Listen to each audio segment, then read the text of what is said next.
फक्त माईक वस्तू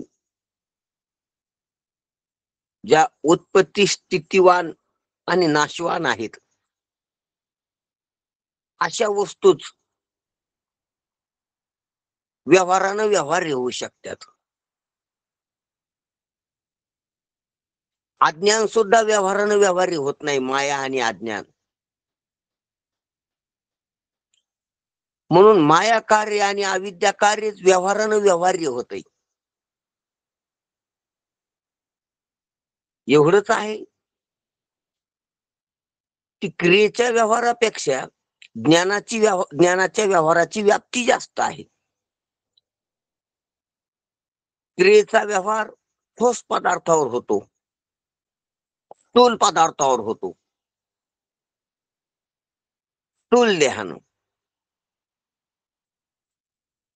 आणि ज्ञानाचा व्यवहार ठोस पदार्थाचा, स्थूल पदार्थाचा बी होतो आणि सूक्ष्म पदार्थाचा सुद्धा होतो.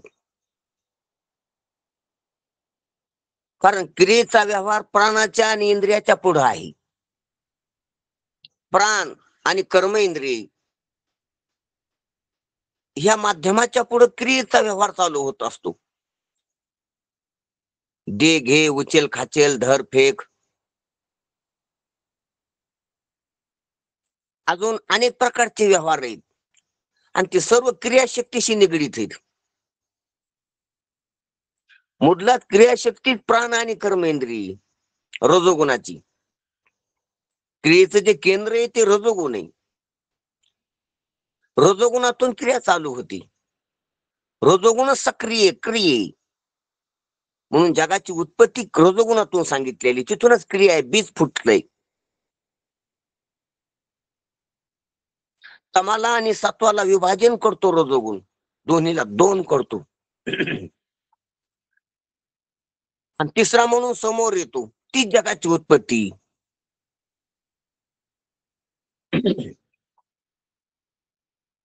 जे धान्य उगत आहे 2 पात्याला 2 करून तिसरा मधात फुटत असतो, बीजांकुर. तीच रज आहे, तीच उत्पत्ती येतो कोंब. 2 खापल्या जशा डाळवर्गीय बियाच्या 2 बाजूला होतात, तिसरा तिवाना मधातून निघतो. त्याला माऊली देखील तिवाना म्हणतात. तिसरा कोंब, तिसरा अंकुर. तसा रजातूनच उत्पत्ती, रजातच क्रिया आहे आणि उत्पत्ती ही देखील एक प्रथम क्रिया आहे.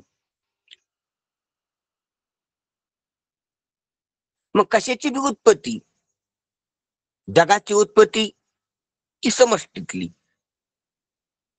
देहाची पिंडाची उत्पत्ती ती वेष्टीतली, क्रियेची उत्पत्ती, ज्ञानाची उत्पत्ती, ज्ञानाची, क्रियेची, देहाची आणि जगाची उत्पत्ती, स्थिती आणि लय त्याचा ही क्रियाच आहे. जशी उत्पत्ती क्रिया आहे त्याची स्थिती कालात ती स्थिती पकडून राहणं ही देखील क्रिया आहे. आणि त्याचा लय होणं ही देखील क्रिया आहे. मग जगाची, देहाची, क्रियेची आणि ज्ञानाची उत्पत्ती, स्थिती, लय, विशेष ज्ञानाची हे सारखे होतात, ही क्रियाच आहे. आणि त्यात आपण एक ठोक मानानं 3-4 वर्ग निवडली, त्याच्यात एका एकाची, जगात एका एकाची, देहात एका एकाची, देहात एका एका आवाची उत्पत्ती, स्थिती, लय, एका एका श्वासाची उत्पत्ती, स्थिती, लय, एका एका पेशीची उत्पत्ती, स्थिती, लय. देहात म्हणजे काय, देह एक आहे का, संघात आहे भला मोठा.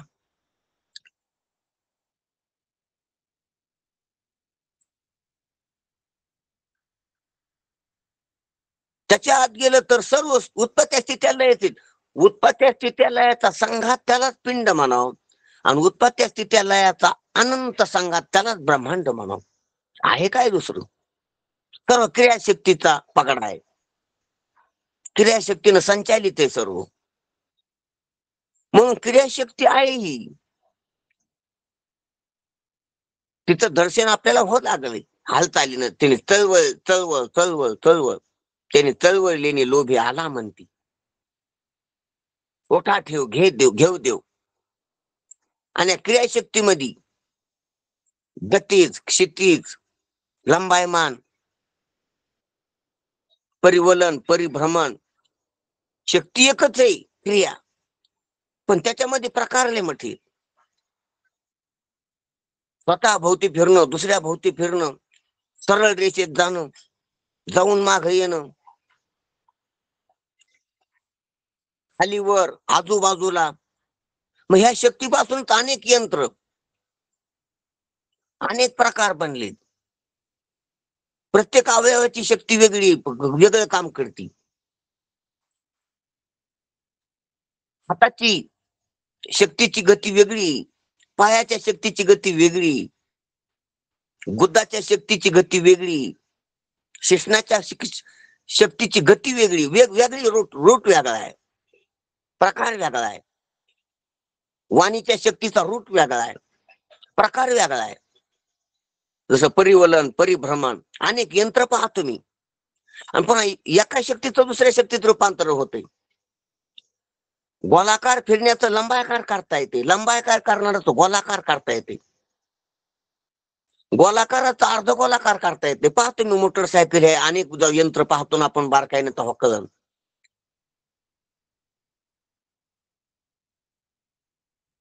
काही अर्ध गोलाकार आहे, काही पूर्ण गोलाकार आहे, काही लंबायमान आहे. अनेक गत्या आहेत त्या. आणि अनेक गत्याचे अनेक गत्यात रूपांतरण करता येते. ही इंजिनियर लोक जाणतील त्या क्षेत्रातली.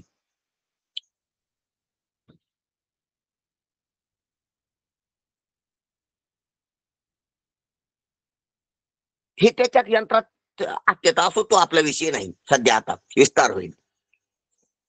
मग ह्या शक्ती आणि ह्या शक्तीची व्याप्ती कमी आहे, आपला विषय होता महत्वाचा. क्रियाशक्ती, क्रियाशक्तीपेक्षा क्रियेच्या व्यवहारापेक्षा ज्ञानाचा व्यवहाराची व्याप्ती जास्त आहे. पण ज्ञानाच्या व्यवहाराची जरी जास्त असते व्याप्ती, म्हणून क्रियेला पदार्थाला क्रियेला आणि ज्ञानशीलतेला त्या तिन्हीलाच रस तम सत्व म्हणावं. जे निश्चित पदार्थ आहेत ते तम, जे क्रियावान आहेत ते रज, म्हणजे ज्ञानाच्या व्यवहाराला पोषक आहे, ज्ञानाचा व्यवहार होण्याला जे साधन आहे ते सत्व. रस तम सत्व.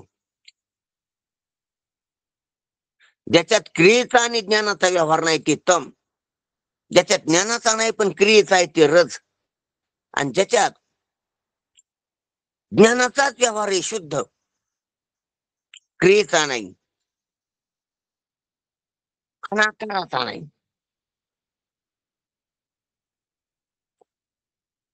व्यवहारहीन आकार ते तम, आकाराला घेऊन व्यवहार ते रज, आणि आकार आणि व्यवहार सोडून जे आहे ते सत्व. पण व्याप्ती जरी मोठी, आकारापेक्षा क्रियेची व्याप्ती मोठी.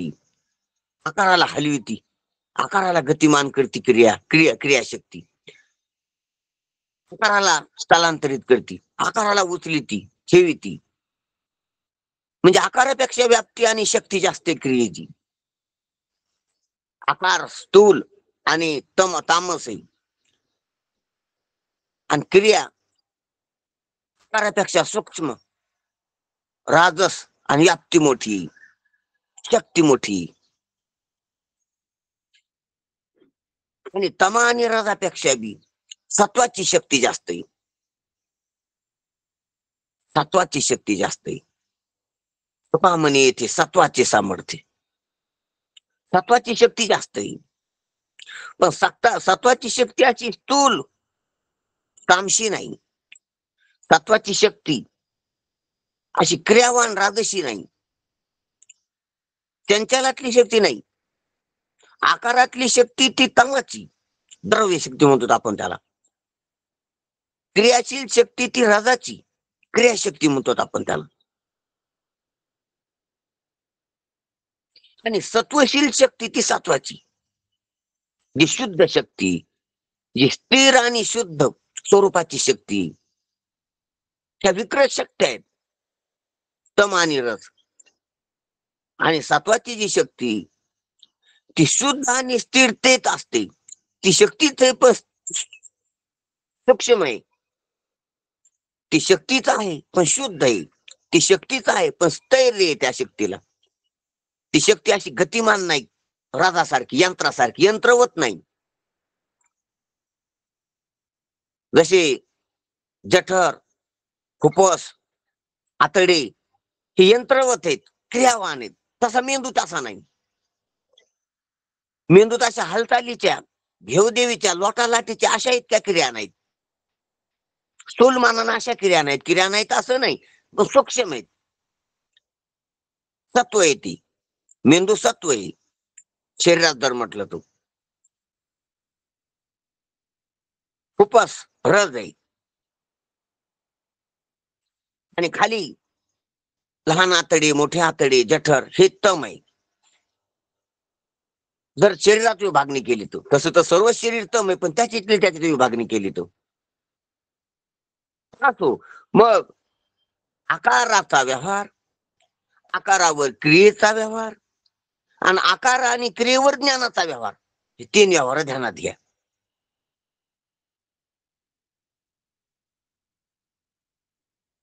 आकाराचा व्यवहार फक्त उत्पत्तीचा आहे, तो रजाशिवाय होत नाही. क्रियेचा व्यवहार राजाचा आहे, पण तो सत्वाशिवाय कळत नाही. सत्वाच्या इच्छेशक्तीशिवाय चालू होत नाही. म्हणून आकार क्रियेवर आणि क्रिया ज्ञानावर अवलंबून आहे. म्हणून आकार, क्रिया आणि ज्ञान हेच तम रज आणि सत्व आहेत. 3 गुण आहेत आणि 3 गुणातच व्यवहार आहे. आणि महत्वाची गोष्ट सांगायची म्हणजे 3ही गुण अविद्यिक किंवा माईक आहेत. व्यष्टी आणि समष्टीत बोला, हे 3ही बी गुण अविद्याकार आहेत, अविद्यिक आहेत. अविद्या 3 गुणाने विराजमान आहे. 3 गुणाचंच विश्लेषण होतंय. पण जग पहा पंचभूतात हाताले येते. पंचभूत पहा 3 गुण हस्तगत होते. आणि 3 गुणाचं चिंतन केलं तर माया अर्थापत्तीने ध्यानात येते. अविद्या माया.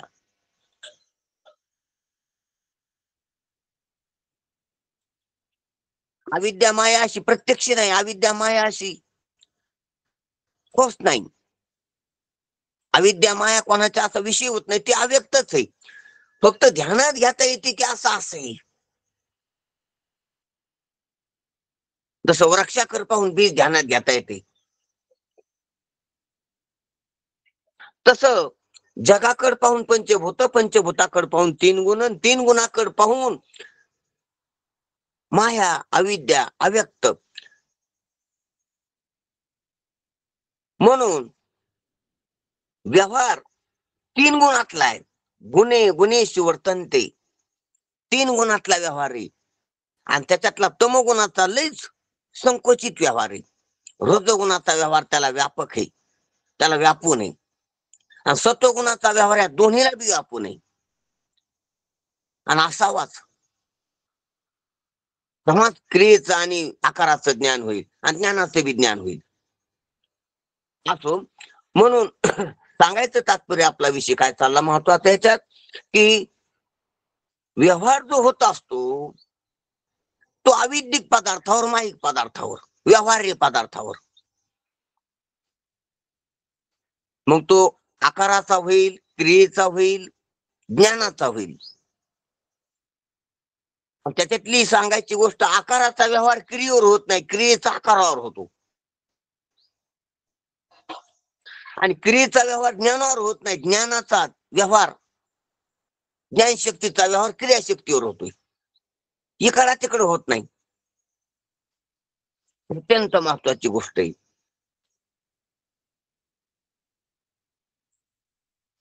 म्हणून क्रियेनं ज्ञानावर परिणाम होत नाही, ज्ञानानं क्रियेवर होतोय.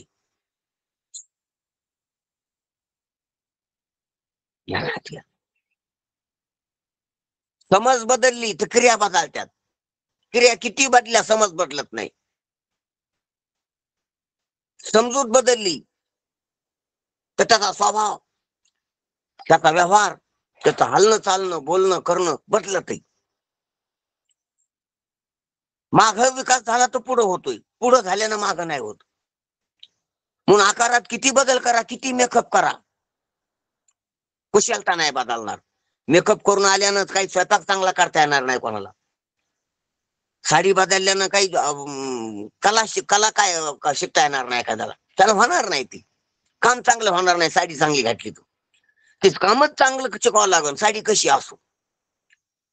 कारण आकारावर क्रिया अवलंबून नाही, क्रियेवर आकार अवलंबून नाही. म्हणून शरीर किती चांगलं असलं तर क्रिया चांगल्या आहेत, कला चांगल्या आहेत, काय कर्तृत्व चांगले असं नसते. कर्तृत्व चांगलं असलं तर शरीर जसं असेल तसं पण दिग्दिक ठेवेल तो. आणि करायला चांगलं पाहतो पण समजत नाही चांगलं, समज नाही चांगली तर मग तो चांगलं नाही, तो ढोंग करीन, तो केल्यासारखं दाखवीन, मी करतो असा अभिमान धरीन, चार लोक पुढे आल्यावर केल्यासारखं दाखवीन, पण कर्तृत्व नसतं त्याच्यात. समज असली तरच, समज असली तर, नाही तर सत्यात गण लावणारी माणसे जास्त होतात, सत्यात माळकरी जास्त वाढतात, सत्यात टाळकरी जास्त वाढतात, सत्यात पावल्या खेळतात लोक. तात्पुरतं थोपलेलं येते, आतून बदललेलं नाही, बाहेरून पाहून बदललेलं ते टिकत नाही. आतून समज बदलल्यावर जे असतंय ते कोणी नसले, एकटा बी तो पावली खेळू शकतो, एकटा बी तो हरिपाठ म्हणू शकतो, एकटा बी तो कोणीची व्यवहार नाही तरी गण लावून बसू शकतो. ही एकटे बसू शकत नाहीत गण लावून, काही सत्ता नाही, कोणी पाहला नाही, एकटे हरिपाठ घेऊ शकत नाहीत, एकटी पावली खेळू शकत नाहीत बाकीचे. आतून नाही ना, ती बाहेरून नाही, नुसती क्रिया आहे, माग समज नाही, माग ज्ञान नाही. असो, आपला विषय काय चालला की आकाराची व्याप्ती, क्रियेची व्याप्ती आणि ज्ञानाची व्याप्ती व्यवहारातल्या ही एका तडी एक. पण ज्ञानाची व्याप्ती कितीतरी मोठी असली ध्यानात घ्या तर ती आकार आणि क्रिया आणि ज्ञानाचा व्यवहार इतकीच आहे, जे व्यवहारातच येत नाही, जे अव्यवहार आहे त्याला ज्ञान व्यापू शकत नाही, त्याला ज्ञान ज्ञेय करू शकत नाही, त्याला प्रमाण प्रमेय करू शकत नाही,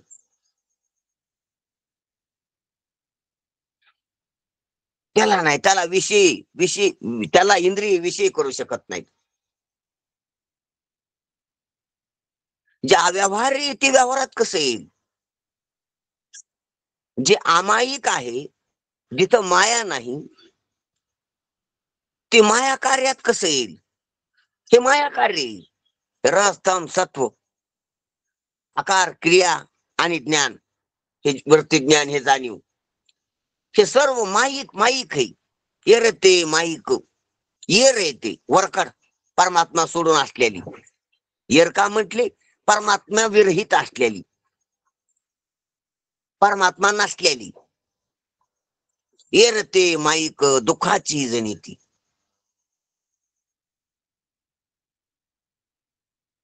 असं याचं स्वरूप आहे. म्हणून ह्या आकारानं ध्यानात घ्या, परमात्म्यात काही होऊ शकत नाही, ह्या क्रियेनं परमात्म्यात काही होऊ शकत नाही, आणि या विशेष ज्ञानानं परमात्म्यात काही होऊ शकत नाही. हा अत्यंत महत्वाचा आहे. म्हणून ज्ञान तिकडे जाऊ शकत नाही.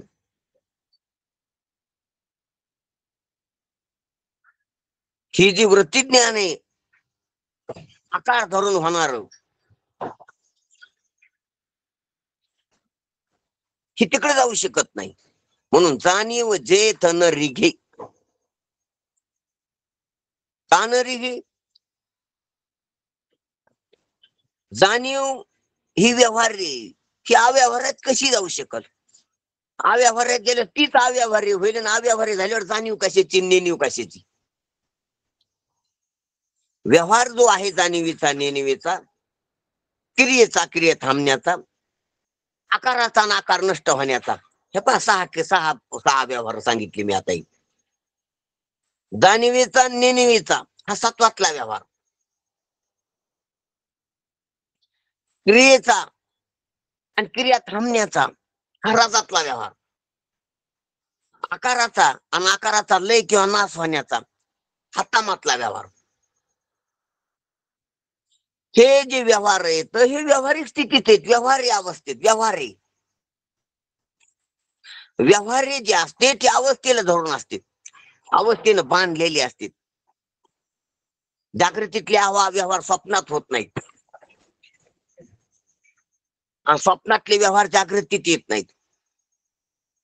जागृती स्वप्नातल्या दोन्हीने युती केली तरी बी त्याला सुसुप्तीत व्यवहार करता येत नाही, व्यवहार राहत नाहीत. सर्व व्यवहार ज्या त्या अवस्थेत, ज्या त्या इंद्रियानं, ज्या त्या विषयावर, वस्तूवर बंदिस्त आहेत, नियम आहे त्याला. कुणीकडे कुणीकडे जमत नाही. एक जरी ऑफिस असलं तर प्रत्येकाचे काउंटर वेगळे आहेत. ध्यानात घ्या, त्या काउंटरला त्याची सही आणायला आणि तो कागद तिकडेच न्यावा लागतो. बँकेत असले तर जास्त खिडक्या असतात, मग आपलं काय काम आहे ते त्याच खिडकीला जावं लागते. कोण्या खिडकीतलं काम कोण्या खिडकीत होत नाही, एक जरी ऑफिस असलं तरी. हे जसं आपण पाहतो व्यवहारात, त्याप्रमाणेच क्रिया हा जरी ठोक मानानं व्यवहार असला किंवा ज्ञान हा जरी व्यवहार असला तर कोणीकडे कोणकडे नाही, जिकडे तिकडं जशाला तसा क्लिअर पाहिजे. आणि क्लिअरिटीच आहे विश्वाच्या सृष्टीत, क्लिअरिटी जिकडे तिकडे जशाला तसं आहे. जे पाहिजे ते, जेव्हा पाहिजे तेव्हा, जसं पाहिजे तसं. व्यवस्थापन आहे, व्यवस्थापन मॅनेजमेंट केलेलं आहे. म्हणून काय मॅनेजमेंट आहे की व्यवहार जरी असला तर क्रियेचा व्यवहार वेगळा, आकाराचा व्यवहार वेगळा, ज्ञानाचा व्यवहार वेगळा. पहिली गोष्ट तर व्यवहार जरी असला, क्रियेचा असो का ज्ञानाचा असो, तर त्या अवस्थेतले त्या अवस्थेनं बंदिस्त आहे. कप्पा आहे त्याला, 3 कप्पे 3 अवस्थेचे, ओला ढाल नाही चालत. आणि हे का सांगायला लागलो मी की अरे जागृतीतला व्यवहार स्वप्नात काम करीत नाही, स्वप्नातला व्यवहार सुसुप्तीत काम करीत नाही.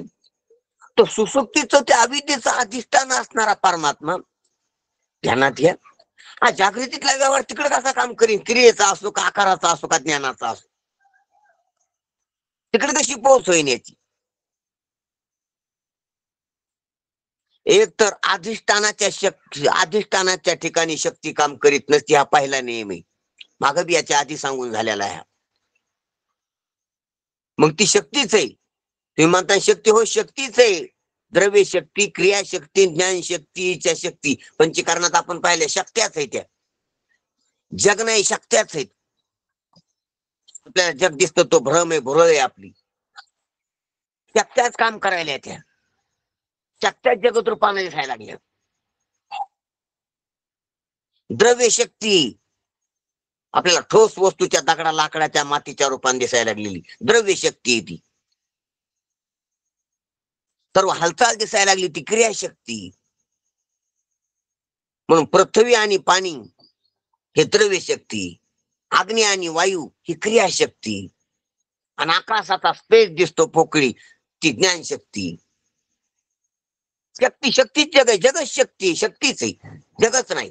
जग तर नाही, तो भूत पण नाही, शक्ती आहे फक्त. पदार्थ पण नाही, शक्ती. इथपर्यंत विज्ञान सुद्धा आलेलं आहे. फक्त शक्ती ज्ञान आहे ही पलटी राहिली त्याची. पदार्थ शक्ती आहे, ते शक्ती ज्ञान आहे.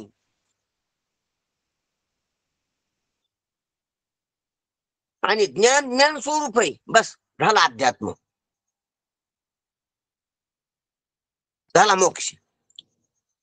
जग पदार्थ आहे, पदार्थ शक्ती, शक्ती ज्ञान आहे, आणि ज्ञान ही ज्ञान स्वरूप आहे.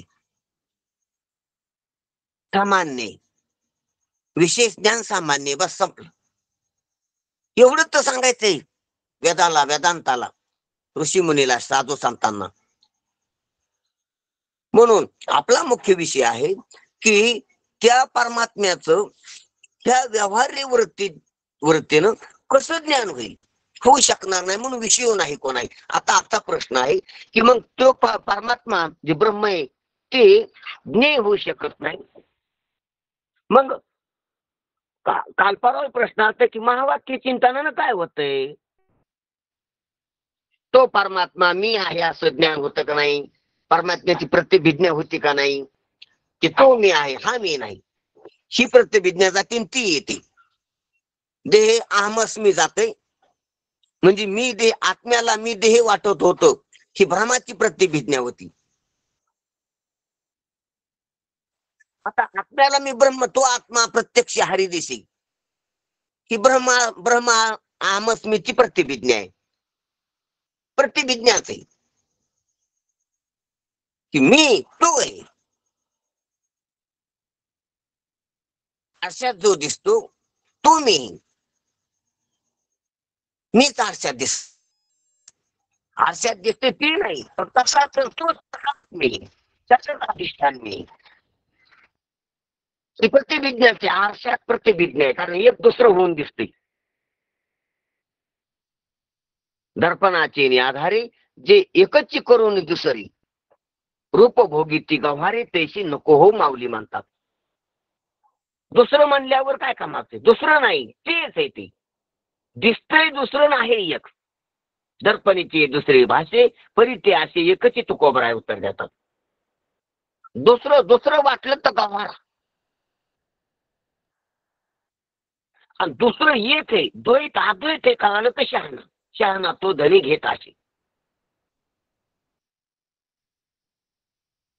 दुसरं वाटलं तर आपण गव्हार, आणि दुसरं नाही. तू का म्हणे आता नाही दुसरी. शहाणपणा लक्षणे. द्वैतात अद्वैत, भेदात अभेद, अनेकात एक, दृश्यात अदृश्य, व्यवहारात अव्यवहार आहे. जर ओळखता आलं तर शहाणा ठरला, तर त्यानं चक्रव्यूह फोडलं,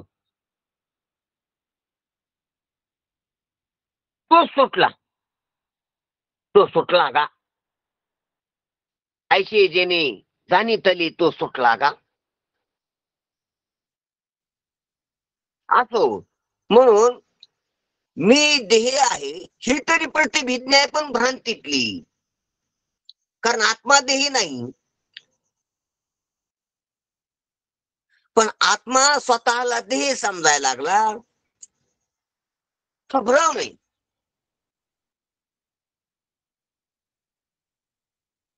आणि आत्मा ब्रह्मस्वरूप आहे हे वास्तव आहे. तो या उपाधीमुळे तसा दिसायला आहे.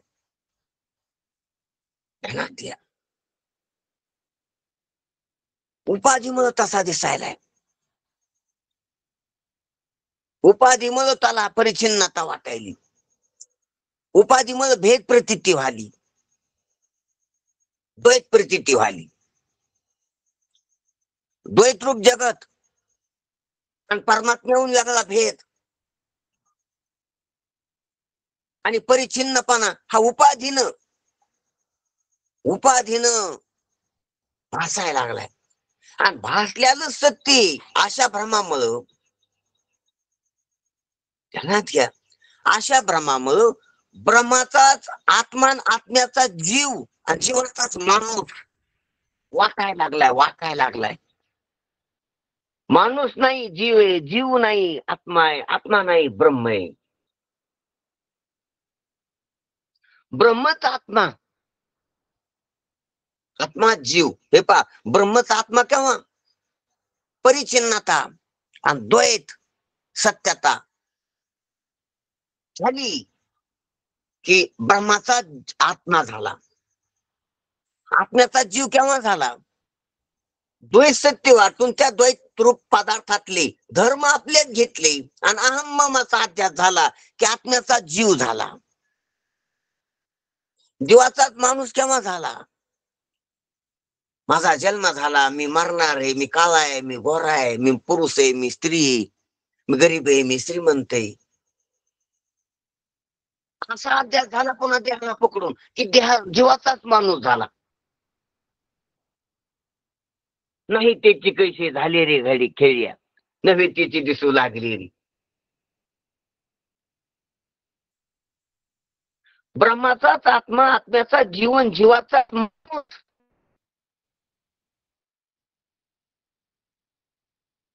माणसाचाच राक्षस.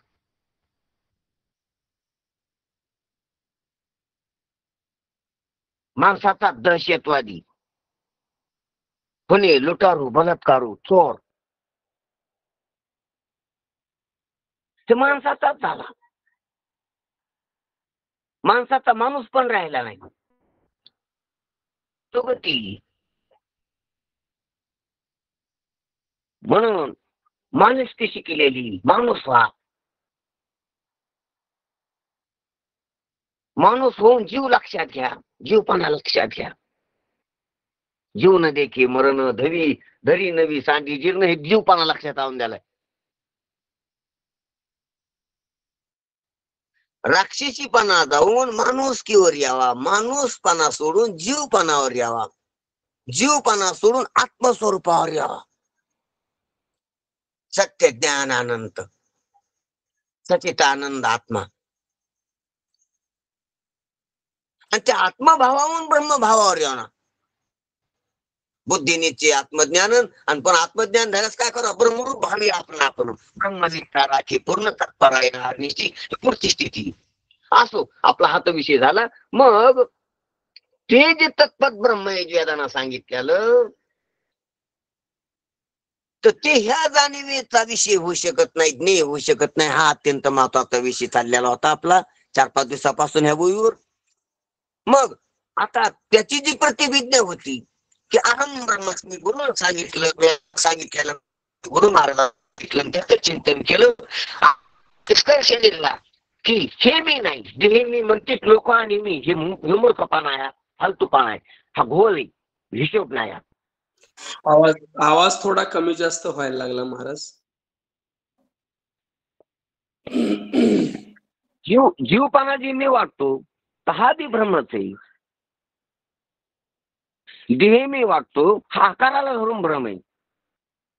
जीव मी वाटतो हा क्रियेला धरून भ्रम आहे.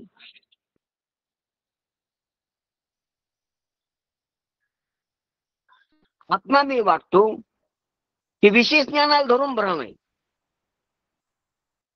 भ्रमच आहे, कशाला कशाला तरी धरून, काहीतरी पकडून भ्रम आहे. सर्व जर सुटलं हातातलं तर भ्रमच नाही, भ्रमाला कारणच उरत नाही. काहीतरी धरलेलं आहे. डॉक्टर तपाशीत असतात, काहीतरी बिडी तरी, तंबाखू तरी खातो, दारू तरी पितो, सिगारेट तरी ओढतो, कशाला तरी धरलेलं आहे.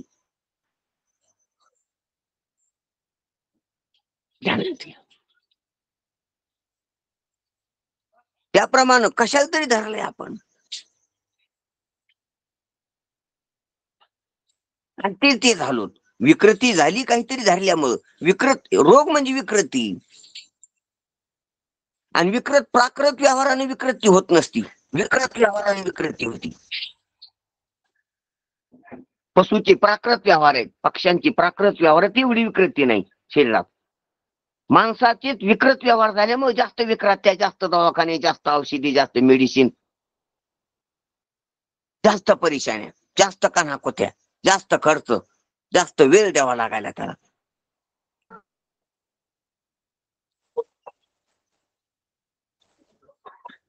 म्हणून काय विकृती? देहाला मी म्हणण्याची विकृती. त्यानं माणूस झालाय, आकाराला पकडले माणूस झाला, क्रियेला पकडले, व्यवहाराला पकडले जीव झालाय. ज्ञानाला पकडले आत्मा झालाय.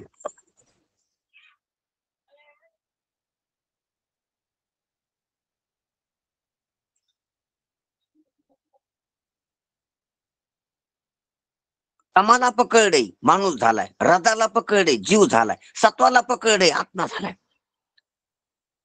द्रष्टा म्हणा, आत्मा म्हणा. आणि या तिन्ही गुणाला सोडलं तर ब्रह्म आहे पहिलंच. त्रिगुणाच्या खेळी थोर कष्टी होशी, थोर कष्टी व्हायला लागल्या त्रिगुणाच्या खेळात. म्हणून त्रिगुणाचा खेळ, त्रिगुणाचं उल्लंघन झालं पाहिजे. नाही होत उल्लंघन, नसता भिन्न दुसरे उल्लंघन व्हायना फक्त. म्हणून सद्गुरूनं महावाक्याद्वारा लक्षात आणून दिले, जर आपली कर्म उपासना पूर्वक जर आपलं अंतःकरण शुद्ध स्थिर होऊन गुरुशी एकनिष्ठ झालं आणि आपल्या सुखासाठी आपल्या मोक्षासाठी चिंतन करू लागलं सुस्वरूपाचं, तर मग गुरु त्यांना अशा मुमुक्षूला, अशा साधकाला महावाक्य उपदेश करतात की तू तेच तत्वमाशी आणि अंतःकरण परिपूर्ण शुद्ध स्थिर आणि विवेकशील असल्यामुळं त्या वाक्याचा उपयोग होतो. त्याला तोम म्हणलं की तोम कळतंय, तत् म्हणलं की तत् कळतंय. तत् तोम आहे, ही प्रतिभिज्ञा आहे. तू तेच, पण ते तू आहेस. तोम तत् आहे, पण तोम जेव्हा तत् पाहला जातो तेव्हा तोम राहत नाही, आणि तोम नाही राहिल्यामुळे तत् राहत नाही. बस झाली प्रक्रिया पूर्ण.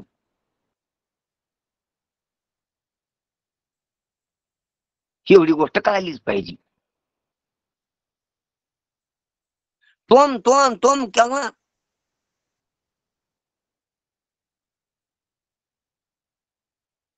तो विशेष ज्ञानावर आलेला असतो, तोमवाला आत्मा झालेला असतो. तशी तुझा आत्म्या ते पाही आत्मा झालेला असतो. चांगदेव महाराज आत्मा होऊन बसले होते, म्हणून त्याला ब्रह्म दाखविलं, ब्रह्म सांगितलं. तो आत्मा ब्रह्म आहे, तो आत्मा प्रत्यक्ष हरिदिशी. म्हणून आपला वेळ संपत आलेला आहे. महत्वाचं सांगायचं तात्पर्य इतकंच आहे आपल्या आजच्या विषयात, की तो परमात्मा विषय होत नाही, म्हणजे ज्ञेय होत नाही, विषय होत नाही, प्रमेय होत नाही. मग आता हे अहम ब्रह्मस्मी किंवा हे जे अहम ब्रह्मस्मी हे जे ज्ञान झाले, तर हे प्रमेय, हा हे इकडच आहे. अहम ब्रह्मस्मी वृत्ती ज्ञानच आहे, अहम ब्रह्मस्मी हे वृत्ती ज्ञानच आहे. वृत्ती ज्ञान असल्या मग हे ज्ञेय बी, हे प्रमेय बी, हे कळालं की मी ब्रह्म आहे असं कळालं. पण ते ब्रह्म तिकडच राहिलं, आणि हे व्यवहारात तिकडं मोक्षी झाला. आणि मोक्षात मग मुक्तिकाली जीवन मुक्ताला मी ब्रह्म आहे, मी ब्रह्म आहे, आणि हे प्रमाज्ञान आहे असं वाटतंय. याचा अर्थ आहे, कारण याच्यात बिनचूक आहे. हे प्रमाणजन्य, हे गुरुच्या मुखातून आलेने खरे. आणि याच्यात सुख, याच्यात सर्व भार गेला, याच्यात सर्व कर्माची निवृत्ती झाली, सर्व वासना संपल्या. जे जे खोटं येते ते खोटं कळालं, आणि जे जे खरं आहे ते निश्चित झालं. भय नाही राहिलं, दुःख नाही राहिलं, पाप पुण्य नाही राहिलं, मागचं नाही राहिलं, पुढचं नाही राहिलं. पाप पुण्य गेले एका स्नानीची खुंटली. याच्यात फल आहे, फलामुळं हे ज्ञान खरे. फल बल न्याय, शास्त्रात जे अनेक न्याय, त्याच्यात फल बल न्याय. फलाच्या बलपूर्वक याला मान्य केले, त्याच्यात फल आहे. आतापर्यंत अनेक ज्ञान अनेक काही झाले, ते भ्रम का आहे तर त्याच्यात दुःख आहे आणि त्याच्यात समाधान झालं नाही. आणि याच्यात समाधान, याच्यात द्वैत राहिलं नाही, दुःखाला कारण उरलं नाही. कारणासह कार्य रूप दुःखाची निवृत्ती आणि परमानंदाला तोटाच नाही. परमानंद कुठं दुसरीकडे पाहता नाही, मिस आहे असं लक्षात आल्यामुळं हे ज्ञान कसं आहे तर हे हे ज्ञान ज्ञान आहे ना, हे पा ज्ञान प्रमेय बी, ज्ञान बी, ज्ञान प्रमाण बी झालं ते. पण ते जे राहिलं ते आज्ञेयच हे व्यवहारातच आलेत. वृत्ती ज्ञानानं मी अहम ब्रह्मस्मी हे जे वृत्ती ज्ञान आहे, तर हे वृत्ती ज्ञान प्रमाणच आहे. हे वृत्ती ज्ञान म्हणून पाहिजे तर ते प्रमेय बी. यानं सकल दुःख निवृत्ती झाली आणि परमानंद रूप मी आहे असं लक्षात आलं. म्हणून हे प्रमाण बी म्हणजे आणि शब्द प्रमाणानं बी कळालं म्हणून प्रमा बी. म्हणून अनेक रूपानं पाहिलं तर हे अहम ब्रह्मस्मी हे वास्तव जगात खोट्यातलं खरं ज्ञान आहे. खोट्या जगातलं खरं ज्ञान, भ्रमातून पार काढणार, भ्रमातून पार करणारे. म्हणून ह्या ज्ञानासाठीच साधू संत किंवा अनेक साधक महाराज सांगतात ना ज्ञानेश्वरीचे वर्णन की याची लागी सुमती, अनेक प्रकारचे कष्ट घेतात, अनेक प्रकारच्या साधना करतात हेच ज्ञान व्हावा म्हणून. ते ज्ञान पैगा बरवे जरी मनी आथे आणावे तरी संताया बाजावी जीवी चरणाशी लागावे आग्रत्व करावे अशी सकल अशी माऊली जे दिग्दर्शन करतात ह्या ज्ञानासाठी. ते ज्ञान दयाच्या हाती तोची समर्थ मुक्ती जसा शत्मक संपत्ती स्वर्गीची ह्या प्रमाणात अष्टांत देऊन त्या ज्ञानाचं वर्णन करतात. म्हणून असं हे अगाध विशेष असं हे ज्ञान आहे. म्हणून हे ज्ञान आवश्यक आहे. हे ज्ञानाशिवाय मोक्ष नाही, ज्ञानविन मोक्ष नाही हा सिद्धांत बी. परंतु ह्या ज्ञानानं किंवा ह्या ज्ञानानं ते ब्रह्मप्रमेय झालं नाही ही बी गोष्ट खरीच आहे. आणि आपल्याकडे काम झालं, जीवपाना गेला हे बी खरंय. म्हणून अशा प्रमाणे हे ज्ञान प्रमाण आहे. इथं आपण थांबू. आणि गुरुजींचा जो प्रश्न होता तर त्या 2-3 वाद्य आहेत आपल्या भजनातली. विना हा सत्वगुणाचा आहे, टाळ हा रजोगुणाचा आहे आणि मृदंग हा तमोगुणाचा आहे. भाजनात जर पाहिलं तर तशी तर तिन्ही सत्वगुण म्हणून घेतलीत. पण तिन्हीतली त्यानं जर फरक केला तर विना, टाळ आणि मृदंग ह्या तिन्हीत जर फरक केला तर विण्यामध्ये सत्वात सात्विकता आहे, ध्वनी कंपनाचा आहे, सामान्य आघात मोठा नाही, सहज आहे आणि अंतर्मुख करणारा ध्वनी आहे. तालाचा आघात आहे, ध्यानात घ्या. हे बोटानं वाजवायचंय म्हणजे हे टाळाला टाळ वाजवायचा आहे म्हणजे आघात आहे. हे सजीवानं निर्जीव वाजी नाही, निर्जीवावर आघात करणे तारेवर, आणि आघात मोठा नाही, सहज आहे, हलका आहे आणि ध्वनी अंतर्मुख करणार आहे.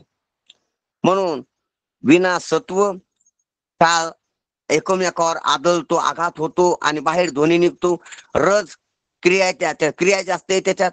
आणि मृदंग तमात मोडतो कारण की चांबडा आहे त्याला, एक हानी होते, एक हिंसा होऊन ते तयार झालेला असतो. म्हणून आणि वरी बी कातडी त्याला असो ते आहे, परंतु मग त्याच्यामुळे तमोगुणात मोडते. आणि दुसरी गोष्ट तेच वाद्य तशाच प्रकारचे दुसरे वाद्य बी करता येतात. ढोल, ढोलकी, आजिक, ताशी त्या चांबड्याचीच असतात. म्हणून ह्या तिन्ही मध्ये केलं तर ते तिकड वाद्य मोडते. म्हणून हे वाद्य तिकडे घेतलेला असावं असं एक चालता मी सांगतो तुम्हाला. म्हणून सांगायचं तात्पर्य ह्या तिन्ही मध्ये पाहिलं तर हे तम्मत मोडते आणि सर्व संच धरला तर हे सत्वाचं वाद्य पडतं की लावणी, मृदंग, सुरती, टाळ, घोष असं जर म्हणलं तर असो. आपल्याला काही त्याच्यात हे विश्लेषण करायचं नाही जास्त, परंतु त्यामुळं ते रणवाद्य बी होऊ शकते कारण की ते बी धर्मयुद्ध होतं. अर्जुनाचं जे युद्ध होतं हे असं दुसरं कोणतं युद्ध, धर्मयुद्ध होतं, धर्मासाठी युद्ध होतं आणि कृष्ण परमात्म्यानं मध्यस्थी करून केलं होतं. आणि एक प्रकारचं धर्म होतं. त्याच्यात कृष्ण परमात्म्याला बी दुष्टांचा संहार आणि सज्जनांचं पालन करायचं होतं, पृथ्वीला भार घालता करायचा होता. म्हणून धर्मनीतीने केलेले युद्ध होतं ते. म्हणून त्याच्यामध्ये हे मृदंगाचं जसं भजनामध्ये मृदंग असावं तसं ते बी एक भजनच होतं. परमात्म्याने केलं म्हणून ते एक भजनच आहे, आणि ते एक भजनच ठरलं अर्जुनासाठी. कारण भजनात जसा मोक्ष होता तसा युद्धात सुद्धा अर्जुनाला मोक्ष झाला. नाही त्या युद्धात सर्व लोकांना मोक्षाची वाट मोकळी झाली भगवद्गीता तयार होऊन, म्हणून ते एक भजनच होतं असं समजा आपण. ठीक आहे. हो हो. धन्यवाद महाराज. रामकृष्ण. हो. जय हरी महाराज. कुंडलिक वरदा हरिविठ्ठल.